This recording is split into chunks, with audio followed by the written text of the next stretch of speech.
My name is Faye Brooks, and I'm 38 years old. While I was selecting flowers for my husband David's casket, his brother Marcus was changing the locks on my inherited lakeside cabin. The audacity still takes my breath away. Imagine grieving the love of your life while your own family plots to steal from you. They thought a widow would be too weak to fight back. They thought wrong. What happened at that family meeting still sends shivers down my spine, not from fear, but from the sweet taste of justice served cold and legal. If you're watching this, please subscribe and let me know where you're watching from. Your support means everything. Let me take you back to the worst and best week of my life. David passed away on a Tuesday morning. Heart attack at 41. No warning. No goodbye. Just gone. The next 3 days blurred together in a haze of funeral arrangements, flowers, and an endless stream of casseroles from well-meaning neighbors. His mother Helen kept saying, "Be strong, dear," while barely acknowledging my existence at the service. The cabin had been David's sanctuary, inherited from his grandmother Rose 2 years before we married. Nestled on Lake Meredith, 40 minutes from town, it was our weekend escape. David had put it in my name last year. Just in case, he'd said.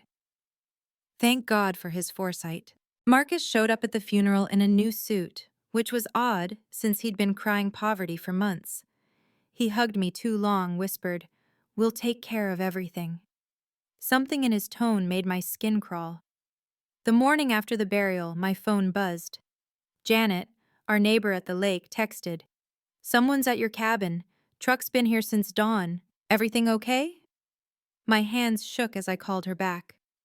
"What kind of truck?" "U-Haul. They're moving furniture in." The 40-minute drive felt like hours. My Honda Civic crunched up the gravel drive to find Marcus's pickup parked beside a moving truck. The front door stood open, my front door. But when I tried my key, it wouldn't fit. The locks had been changed. Marcus emerged, sweating despite the cool morning. "Faye, didn't expect you so soon." "What are you doing?" "Helping out. You've got enough on your plate." He dangled new keys.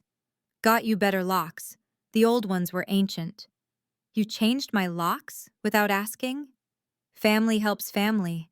His smile didn't reach his eyes. "Helen thought you'd appreciate one less worry." I stood there, numb. David's body wasn't even cold, and his brother was claiming our sanctuary. But I didn't scream, didn't cry. Something David once told me echoed in my mind. Marcus takes what he wants unless someone stops him legally. "I need those keys, Marcus." "Of course. I made copies for everyone. Safety reasons." He handed me a single key. "Mom has one, I kept one, and Cousin Rita too, for emergencies." The violation felt complete. While I'd been choosing between oak and mahogany caskets, Marcus had been scheming. While I'd written David's eulogy, he'd been changing my locks. I left without another word. But I wasn't retreating. I was planning. The Brooks family never truly accepted me. 8 years of marriage, and I remained David's wife, never just Faye. At family dinners, Helen would introduce me as David's wife, the teacher, like my profession was a quaint hobby. "A teacher's salary doesn't prepare you for managing real estate," Helen mentioned at David's wake, loud enough for others to hear. "That cabin needs someone with experience." The whispers started immediately. Marcus, the successful contractor. Me, the elementary school teacher who drove a 10-year-old Civic. The narrative wrote itself in their minds. 2 days after the lock incident, Helen called a family meeting. "To discuss David's affairs," she said. But I knew better. The Brooks family didn't discuss. They decreed. Marcus had already started his campaign. At the funeral lunch, he'd mentioned to cousins how overwhelmed I looked. "Faye's too fragile right now," he'd said, patting my shoulder while I stood right there. "She needs protecting." The extended family nodded along. Poor Faye, sweet, weak Faye. Out of her depth, Faye. What they didn't know was that I'd been recording these conversations on my phone. David had taught me that. "Document everything with my family," he'd warned. "They rewrite history." Helen cornered me at the grocery store. Dear, about the cabin. Perhaps Marcus could manage it temporarily? You have so much to process. I'm managing fine, Helen. Her lips pursed. Are you? Because Marcus says you haven't even been there to check on things. The trap was elegant. Stay away, and I'm negligent. Show up, and I'm trespassing in what Marcus now considered his domain. Their silence about the changed locks spoke volumes. They all knew. They were all complicit. But I smiled, nodded, and let them think I was crumbling. Sometimes the best strategy is letting your opponent believe they've already won. The pressure intensified daily. Marcus called offering to help with maintenance at the cabin. Winter's coming. Pipes need checking. I'll handle it, Marcus. Come on, Faye. David would want family looking after you. His tone suggested I was being difficult. I'm just trying to help. Helen recruited reinforcements. David's Aunt Patricia called. Marcus is so thoughtful offering to manage that property. You should let him help, dear. Cousin Rita texted, Hey, Marcus mentioned the cabin situation. Smart to have family oversight during probate. There was no probate. The cabin was mine, free and clear. But Marcus had spun his web brilliantly. At the bank, where I'd gone to handle David's accounts, the teller mentioned, Your brother-in-law was here asking about the cabin's mortgage. There was no mortgage, but Marcus was fishing, building his case that I couldn't handle the financial burden. The family group chat, which I'd always been excluded from, suddenly included me. Messages flooded in. Thinking of you, Faye. Let us help. Marcus has experience with property management. No shame in accepting support during grief. Each message felt like another bar in a cage they were building around me. The subtext was clear. Step aside gracefully, or we'll make this difficult. Helen's final push came during her visit to check on me. She sat in my kitchen, David's kitchen, sipping tea from his favorite mug. You need family support right now, not more burdens, she said. The cabin is a lot for someone in your situation. My situation? Widowed, working full-time, no children to help. She patted my hand. Marcus wants to preserve David's legacy. Let him. I wanted to scream that David's legacy was leaving the cabin to me, not his scheming brother. Instead, I nodded, smiled, and started making calls the moment she left. The cabin wasn't just property. It was worth $400,000.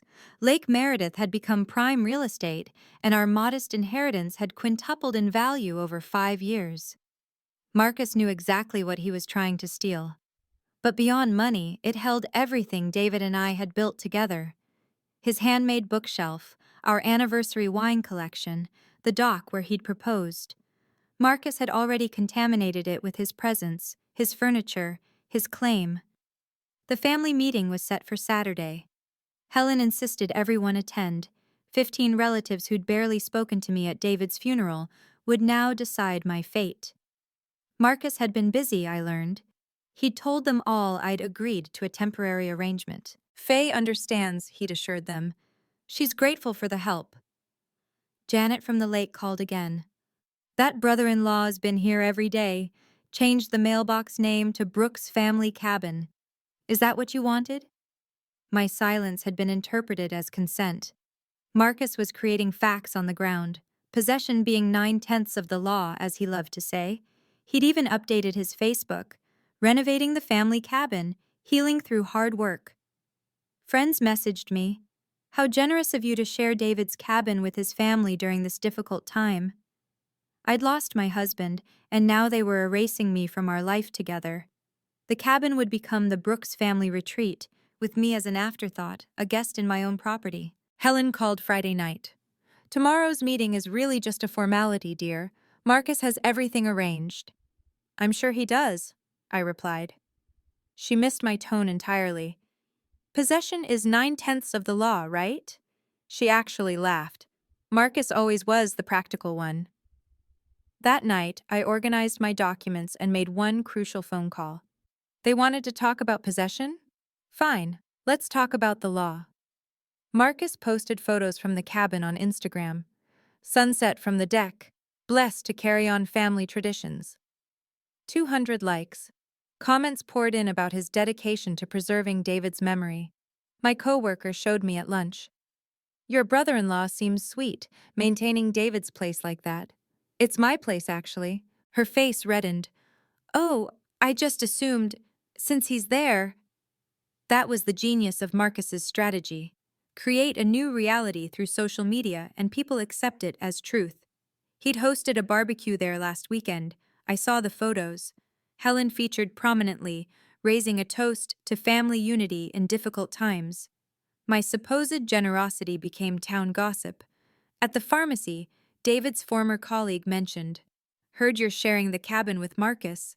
That's so generous during your grief." I haven't agreed to anything. He looked confused. But Helen said at church. The narrative was set. Poor grieving Faye, wisely letting capable Marcus handle things. Any protest now would seem petty, ungrateful, even unstable. Helen escalated Thursday evening, bringing Marcus to my house unannounced. "We need to finalize tomorrow's announcement," she said, as if my agreement was assumed. Marcus spread renovation plans across my dining table. "Already got estimates for the new deck. My treat, of course." "You're renovating my cabin?" "Our family cabin," Helen corrected. David would want it maintained properly. The audacity stole my breath. They sat in my home, planning changes to my property, expecting gratitude for their theft. "Sometimes silence is strategy, not surrender," I said quietly. Marcus laughed. "What's that supposed to mean?" "You'll find out tomorrow." Helen and Marcus exchanged glances. For the first time, uncertainty flickered across their faces. But Marcus recovered quickly, gathering his plans. "Don't worry, Faye, we've got everything handled." As they left, I touched David's photo on the mantel. "Almost time, love." If you've ever dealt with family members who crossed boundaries during your vulnerable moments, hit that like button. Your support helps me share these important stories about standing up for yourself. And please, share your thoughts in the comments. Have you experienced something similar? I'm reading every single one, and your stories give me strength. The family meeting is about to begin, and what happens next still gives me goosebumps. Let's continue with what happened when 15 Brooks family members gathered to seal my fate. Saturday arrived gray and drizzling, fitting weather for an ambush. Helen's living room filled with Brooks' relatives, 15 judges for a trial where I was both defendant and only witness for the defense. Marcus had staged everything perfectly. He stood by the fireplace, confidence radiating, keys jangling in his pocket. The new keys to my cabin. Helen sat in David's father's old chair, the family matriarch presiding over her court. I arrived last, intentionally. Conversations stopped. Eyes tracked my movement to an isolated chair near the door.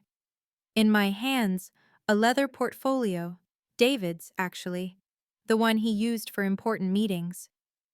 "Now that everyone's here," Helen began, "Marcus has wonderful news about managing David's cabin situation." David's cabin, not mine. The erasure continued. Marcus stepped forward like he was accepting an award. "Family takes care of family," he announced. "I've already moved some things to the cabin to begin renovations." Aunt Patricia nodded approvingly. "So responsible." "The locks were ancient," Marcus continued, producing the new keys with a flourish. "Security upgrade was priority one." He held them up like a trophy, 3 keys catching the light, one for him, one for Helen, one supposedly for me, except mine was probably a fake. I'd checked, it barely turned in the lock. "I've invested quite a bit already," Marcus said. "New furniture, security system scheduled for installation. My treat, of course." Cousin Rita piped up. "Faye, you must be so relieved." All eyes turned to me. This was my cue to express gratitude, to fold into their narrative. Instead, I opened the portfolio and pulled out a thin stack of papers. "Please continue, Marcus," I said, my voice steady as granite. He blinked, thrown by my calm. "Well, I've arranged for contractors next week. The dock needs work." "Fascinating," I said, making a note. Helen frowned. "Faye, dear, Marcus is being extremely generous." Oh, I agree. Very generous with my property. The room shifted. Marcus's jaw tightened. We're trying to help you. By changing my locks without permission? For security? By moving furniture into my cabin while I was burying my husband? Silence crackled. The leather portfolio felt warm in my hands, its contents waiting.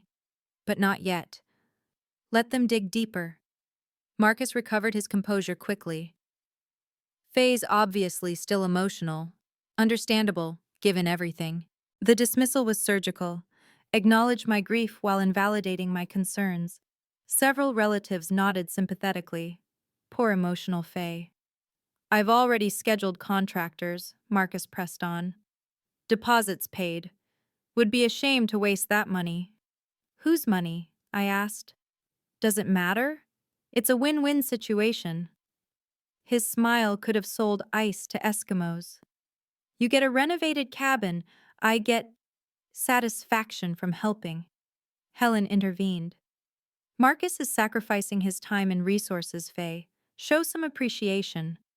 $400,000 worth of appreciation? The number hung in the air. Several relatives shifted uncomfortably. They hadn't known the value. Marcus's face flushed. This isn't about money. Then you won't mind paying rent? Rent? I'm improving the property. Without my permission, while living there. That's called squatting, Marcus. Gasps rippled through the room. Helen stood, indignant. How dare you speak to him that way? How dare he change my locks? He's family. So was David. Didn't stop you from planning this before his body was cold. Marcus stepped closer, looming. Listen carefully, Faye. This is happening. I've invested too much to stop now. Interesting perspective, I said, pulling a document from the portfolio. What's that supposed to be? Patience, Marcus, you were saying? He grabbed the bait. The cabin needs a man's touch. David would understand. Would he? Because David's the one who put it solely in my name. That was just paperwork. Legal paperwork. Binding paperwork. Helen scoffed. Papers don't matter when family's involved. I almost laughed. They'd walked right into it. So you're admitting Marcus took possession without legal right? We're admitting nothing, Marcus snapped.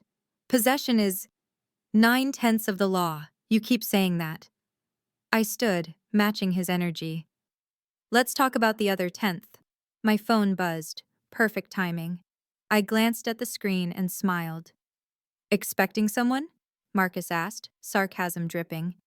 As a matter of fact, yes. The doorbell rang. The room froze.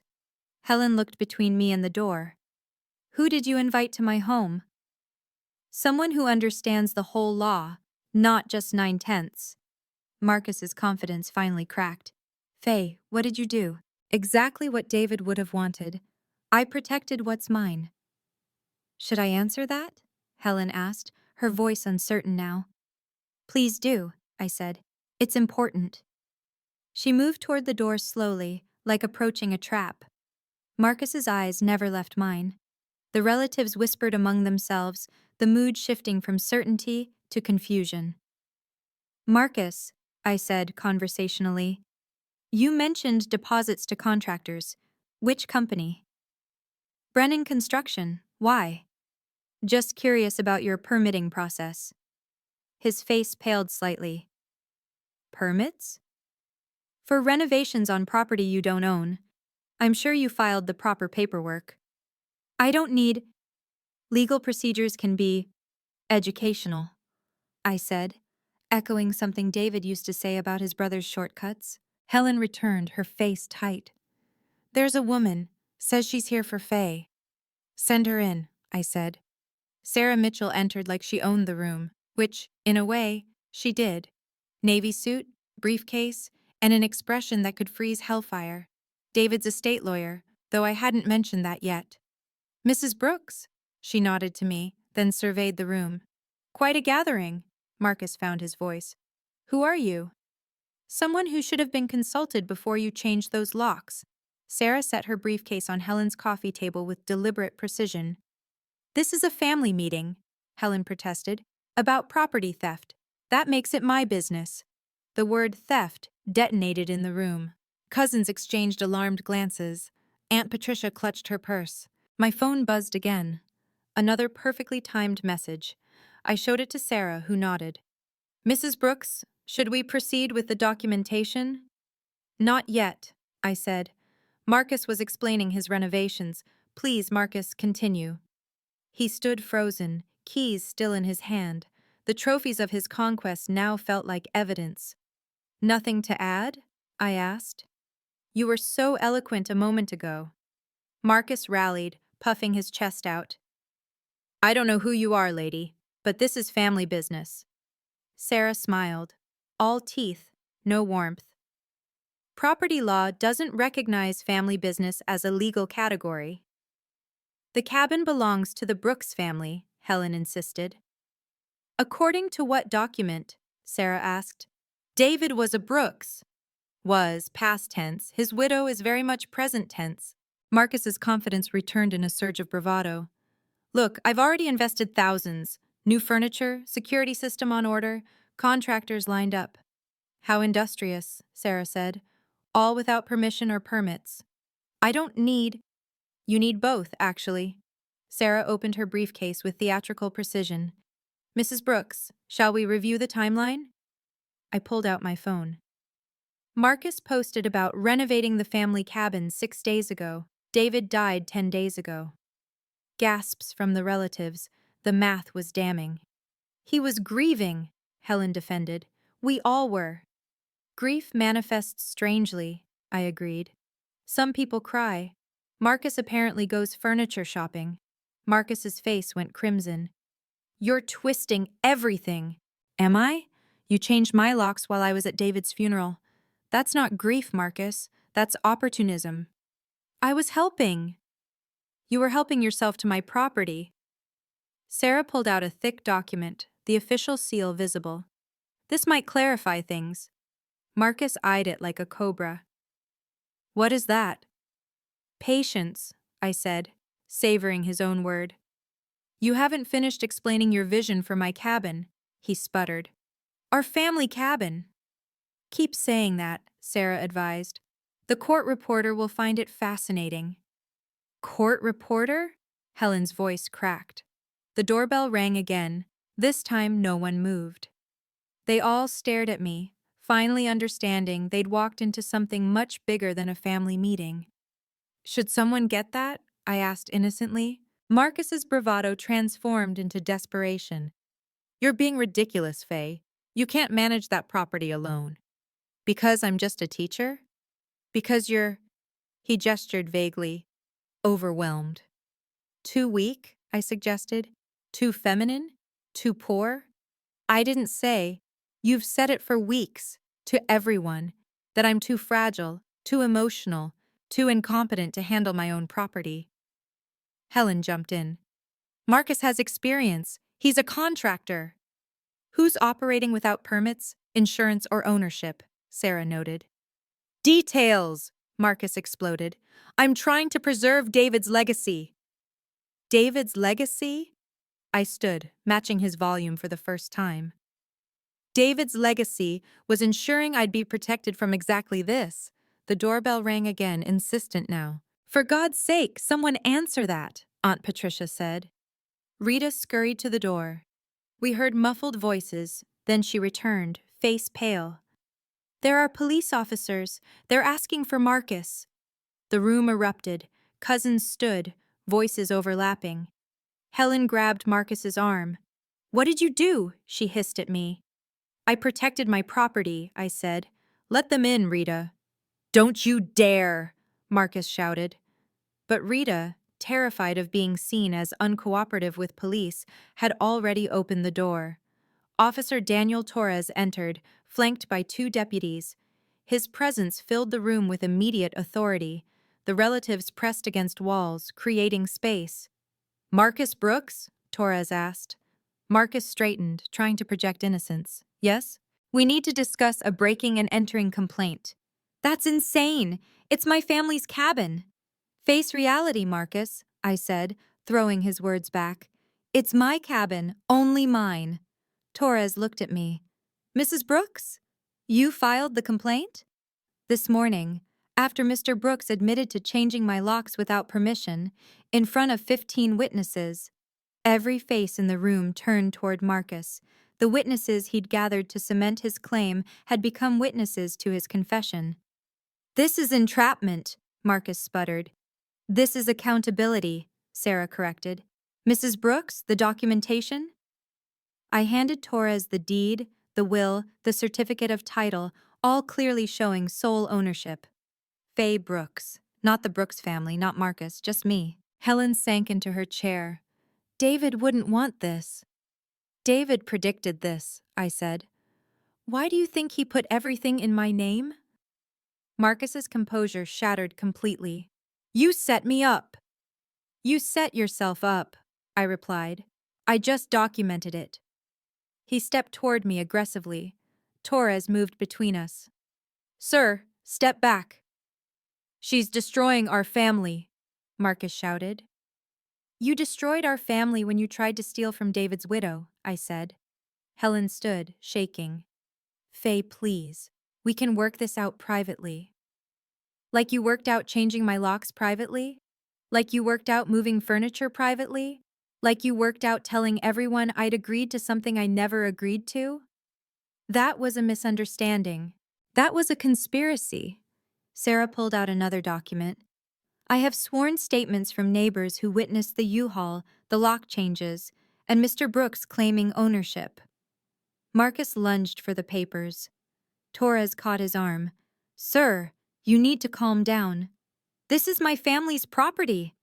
No, Torres said firmly. According to these documents, it's hers, and you've admitted to changing the locks without permission. So what? I'm family. Family doesn't grant you property rights, Torres said. Mr. Brooks, you have two options.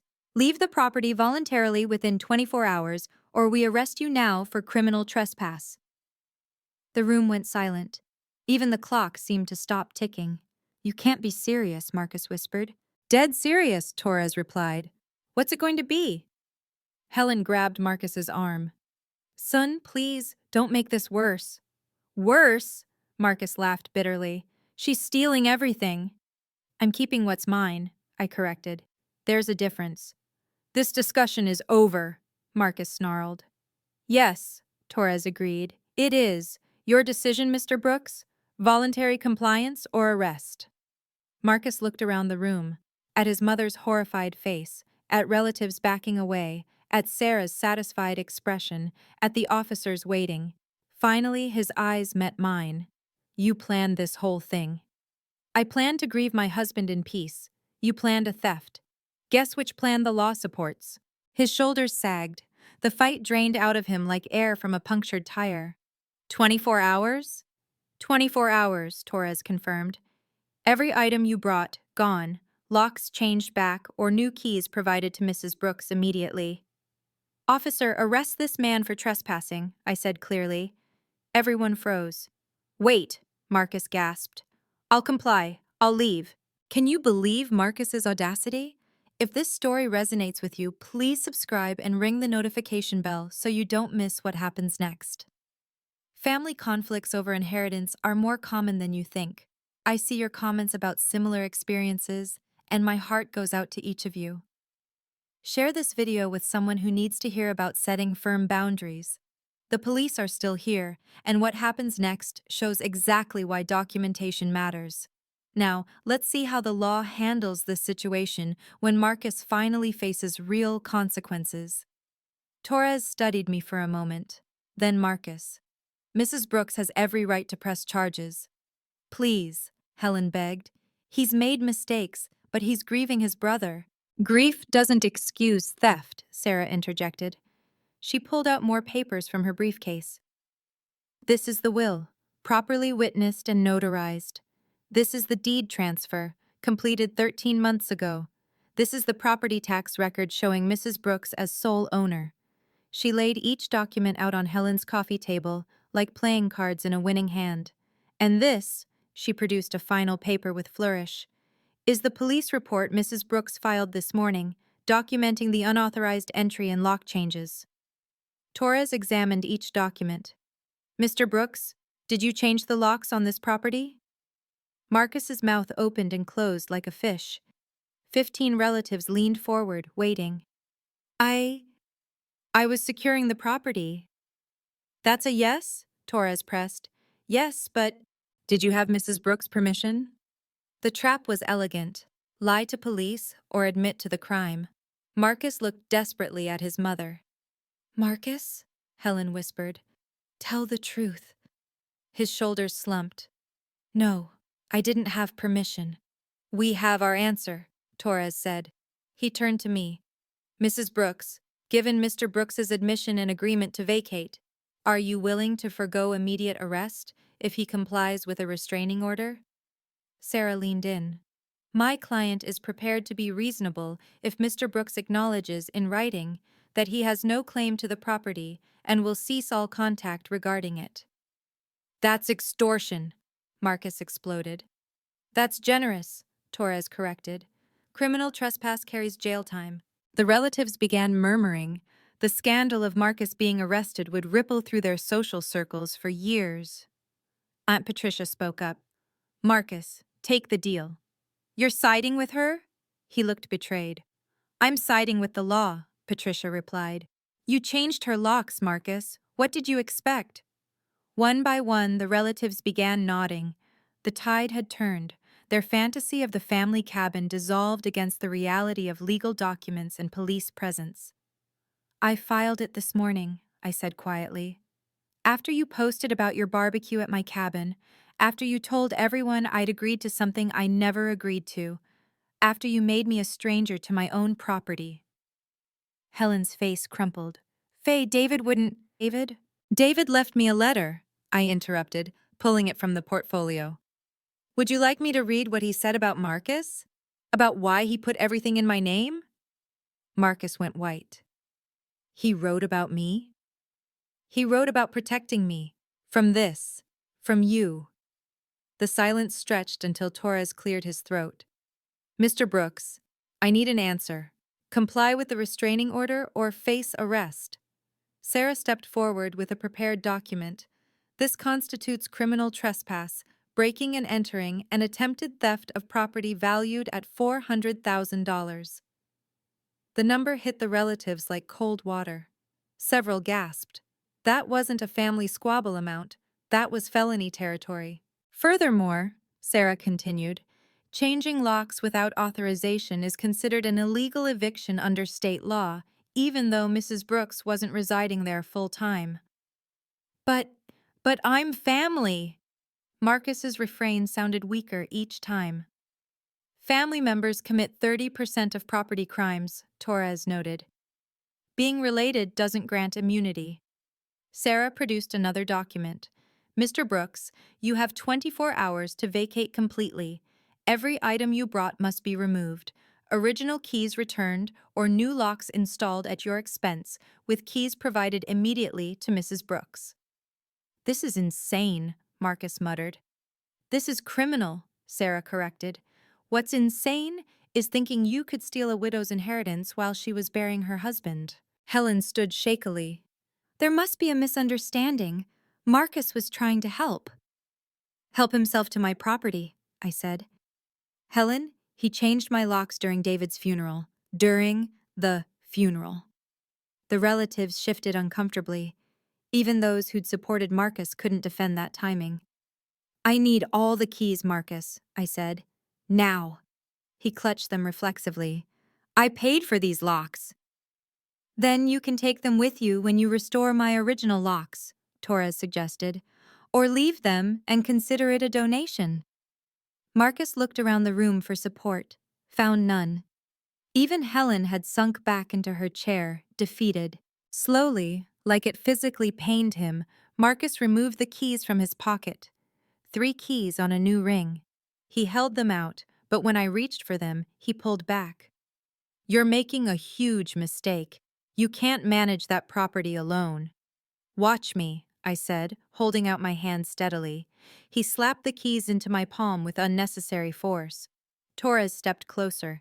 Mr. Brooks, any aggressive behavior will result in immediate arrest.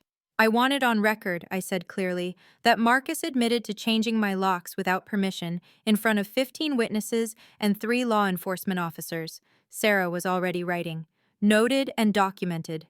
You've destroyed this family, Marcus spat. No, Marcus. You destroyed this family when you decided theft was acceptable. I'm just holding you accountable. My phone buzzed. I glanced at it and smiled. My locksmith is already at the cabin. He'll be changing the locks again within the hour. This time I'll be the only one with keys. You planned everything, Helen said, not quite a question. I protected myself, I replied. Just like David taught me. Torres pulled out his citation book. Mr. Brooks, you're being issued a formal warning for criminal trespass. Any violation of the 24-hour vacate order will result in immediate arrest. Marcus's hands shook as he signed the citation. The sound of pen on paper echoed in the silent room. Additionally, Torres continued, Mrs. Brooks has the right to pursue civil damages for the illegal lock change and any property damage. What damages? Marcus protested. I improved the place. Unauthorized modifications are considered damage, Sarah explained. Mrs. Brooks, do you wish to pursue civil action? I let the question hang. Marcus's face cycled through fear, anger, and finally, exhaustion. That depends on Marcus, I said. Full compliance, no drama, and we can avoid court. That's blackmail. That's mercy, Torres corrected. Take it. Helen finally found her voice. Marcus, please, just do what she asks. Mom, she's David's widow, the legal owner. And you, Helen's voice cracked. You tried to steal from her during the funeral. My God, Marcus, what were you thinking? The admission from his own mother broke something in Marcus. His shoulders slumped completely. I need you to sign this, Sarah presented another document. Acknowledging you have no claim to the property and will not attempt to access it without written permission from Mrs. Brooks. And if I don't? Then we proceed with criminal charges, Torres said simply. The evidence is overwhelming. Marcus looked at the document like it was his own death warrant, but surrounded by police, witnesses, and irrefutable evidence, he had no choice. He signed. I'll also need the garage door opener, any spare keys you made, and the new mailbox key, I added. Marcus's face flushed. He'd thought I didn't know about those. Wordlessly, he pulled them from his pocket. The security code you changed? His jaw dropped. How did you? My neighbor Janet has been very helpful. The code, Marcus? He muttered the numbers. Sarah wrote them down. Is that everything? Torres asked. There's a storage key, I said. For the shed. You changed that lock too. Marcus looked like he wanted to deny it, then deflated. He unclipped a small key from his keychain. The law doesn't recognize good intentions as a defense for theft, Torres said. Remember that, Mr. Brooks. Helen stood slowly. I'm sorry, Faye, I didn't know he'd gone this far. Yes, you did, I said quietly. You just thought I was too weak to fight back. Sarah pulled out one final document. Mrs. Brooks is prepared to forego criminal prosecution if Mr. Brooks agrees to these terms. Full vacation of property within 24 hours, reimbursement of $5,000 for lock changes and security updates, and a written apology acknowledging the violation of property rights. $5,000? Marcus choked. The emergency locksmith alone is $800, I said. New security system to replace the one you compromised, replacement of damaged locks, legal fees, and compensation for emotional distress during bereavement. That's highway robbery. That's a bargain to avoid jail, Torres observed. Property theft over $100,000 is a felony. You attempted to steal property worth $400,000. The math was sobering. Several relatives pulled out phones, probably calculating Marcus's potential sentence. I'll also need a restraining order, I continued. No contact regarding the cabin, no visits without written permission, no social media posts about family property. You're erasing me from my brother's life. Your brother erased you when he left everything to me, I said. Ask yourself why. That landed like a slap.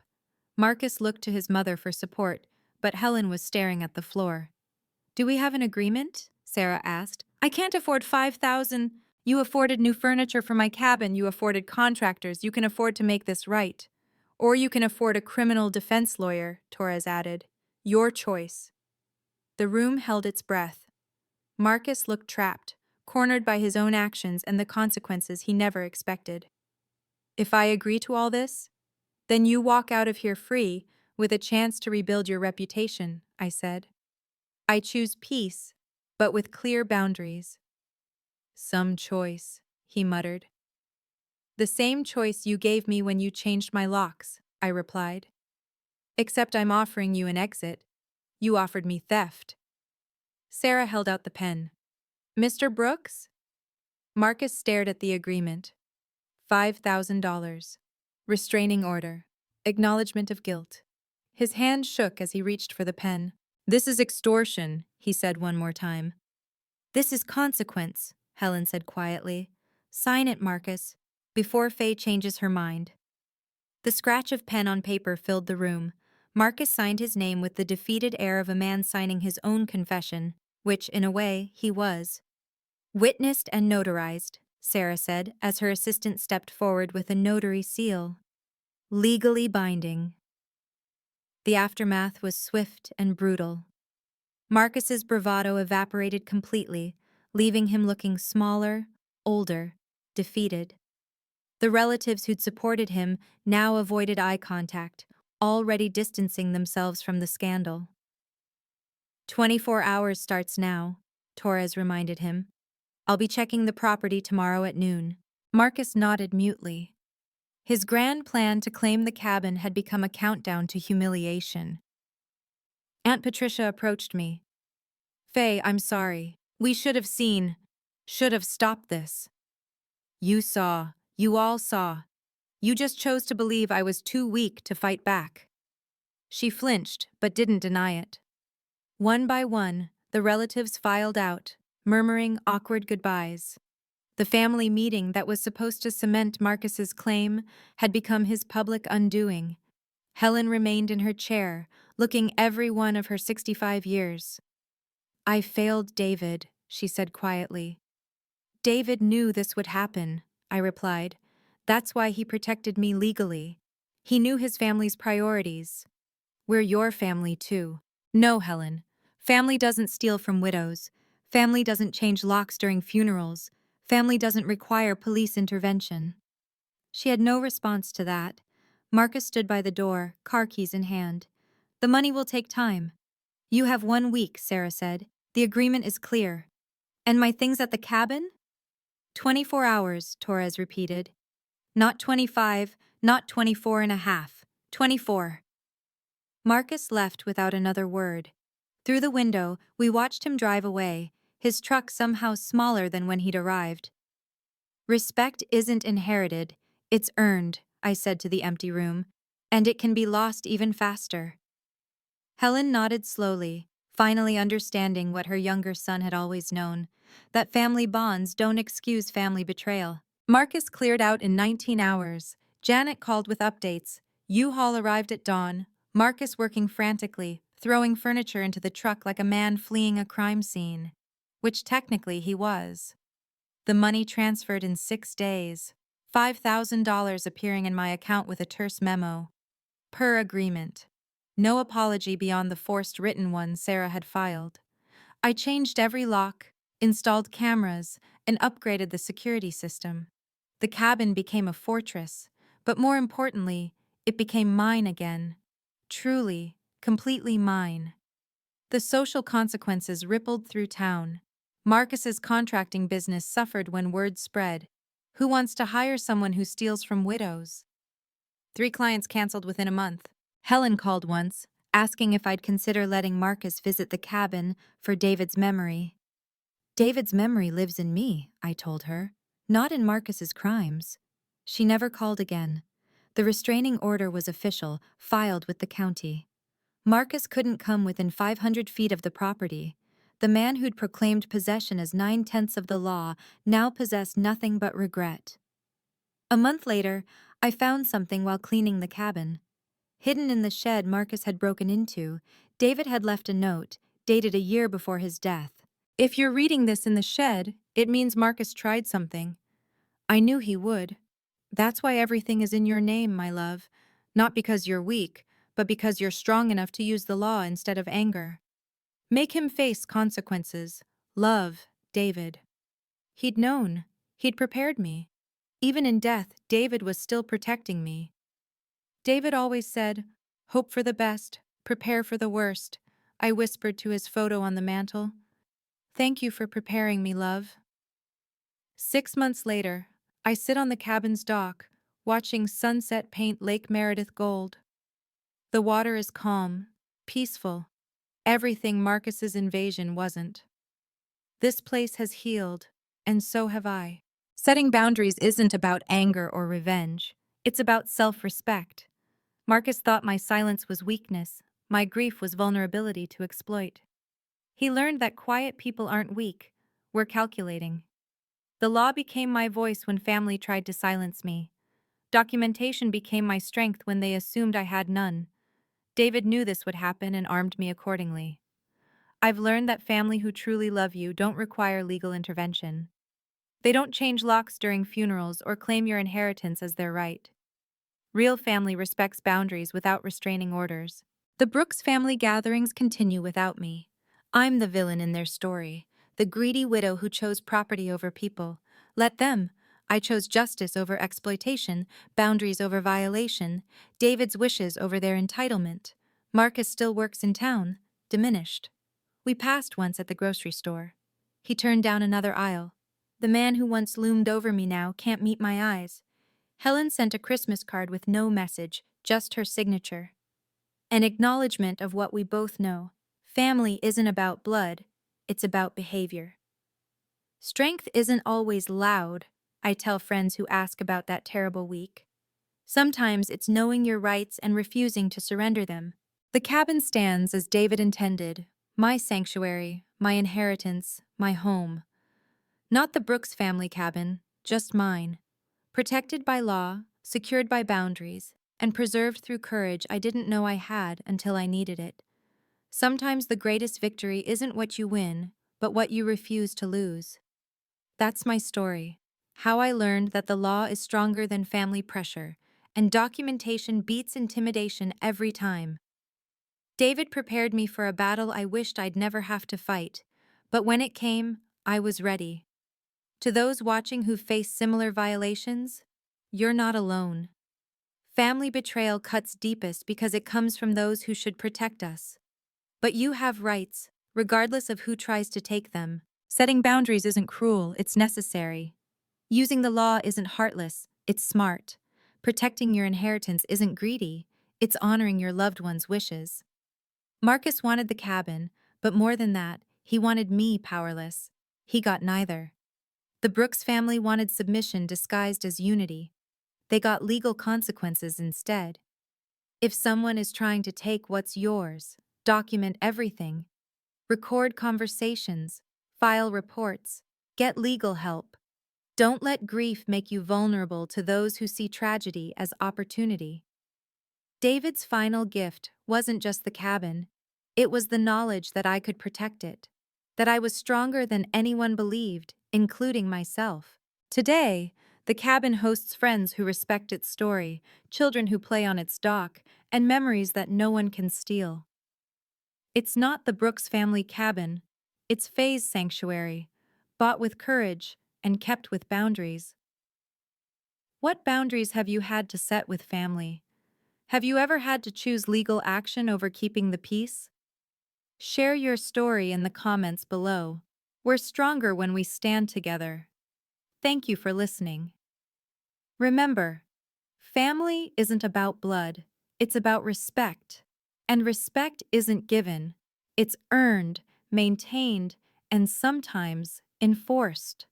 Until next time, stay strong, know your rights, and never apologize for protecting what's yours.